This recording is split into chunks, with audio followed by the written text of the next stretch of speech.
नमस्कार. श्री स्वामी समर्थ. श्री गुरुदेव दत्त. आज आपण ओम बद्दल थोडीशी आपल्याला माहीत नसलेली माहिती जाणून घेणार आहोत. तर ओम या शब्दाचा मूळ भारतीय संस्कृती आणि अध्यात्मात आहे. हा एक पवित्र ध्वनी आणि मंत्र आहे, ज्याचा हिंदू धर्म, बौद्ध आणि जैन धर्मासह विविध पूर्वेकडील धर्मांमध्ये महत्त्वपूर्ण अर्थ आहे. तर जाणून घेऊया ओमचा अर्थ आणि स्पष्टीकरण. ध्वनी ओम.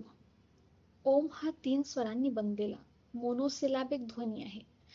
एम हे एक लांब प्रतिध्वनी ओम आवाज म्हणून उच्चारले जाते. अर्थ: ओम हे विश्वाचे अंतिम वास्तव्याचे आणि अस्तित्वाचे सार दर्शविते. तो ब्रह्मांडाचा आवाज आणि विश्वाचा कंपन मानला जातो. प्रतीकवाद. ओम चेतण्याच्या 3 अवस्थांचे प्रतीक आहे. ए म्हणजे जागण्याची अवस्था, यू म्हणजे स्वप्नराज्य, एम म्हणजे गाढ झोप किंवा ध्यान अवस्था. आध्यात्मिक महत्त्व. ओम असे मानले जाते परमात्म्याचे किंवा तर महात्म्याचे प्रतिनिधित्व. आम्हाला विश्वासी जोडा. परमात्म्याचे किंवा निरपेक्षतेचे प्रतिनिधित्व करा. आम्हाला विश्वाशी आणि चेतनेशी जोडा. ध्यान आणि आंतरिक शांतीसाठी एक शक्तिशाली मंत्र व्हा. आध्यात्मिक महत्त्व. परमात्म्याचे किंवा निरपेक्षतेचे प्रतिनिधित्व करा. आम्हाला विश्वाशी आणि चेतनेशी जोडा. ध्यान आणि आंतरिक शांतीसाठी एक शक्तिशाली मंत्र व्हा. उपयोग. ओमचा अनेकदा जप केला जातो. ध्यान, योगाभ्यास आणि आध्यात्मिक समारंभाची सुरुवात आणि शेवट हे अभिवादन किंवा विदाई म्हणून देखील वापरले जाते. दैवीशी आदर आणि कनेक्शनचे प्रतीक आहे. सारांश.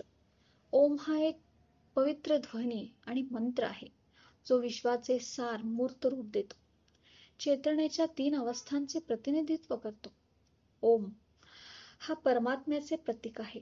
त्याचे महत्त्व आणि वापर विविध संस्कृतीमध्ये भिन्न आहे, परंतु त्याची शक्ती आणि अर्थ गहन आणि सार्वत्रिक आहे. ओमशी संबंधित काही सामान्य चिन्हे. 1. ओम चिन्हाचे 3 वक्र प्रतिनिधित्व. जागृत अवस्था, स्वप्न राज्य, गाढ झोप किंवा ध्यान अवस्था. दैवी किंवा उच्च चेतनेशी संबंध ओम चिन्हावरील बिंदू दर्शविते. ओमशी संबंधित इतरही चिन्हे आहेत. त्यामधील कमळाचे फूल म्हणजे आध्यात्मिक वाढ आणि ज्ञानाचे प्रतिनिधित्व करते. चाक हे जीवन आणि विश्वाचे चक्र दर्शविते. साप परिवर्तन आणि नूतनीकरणाचे प्रतिनिधित्व करते. ओम हे चिन्ह बहुतेक आध्यात्मिक आणि वैश्विक जगाचे संघटन दर्शविते. हे विश्वाच्या 3 पैलूंना मूर्त रूप देते: निर्मिती, संरक्षण आणि विनाश. श्री स्वामी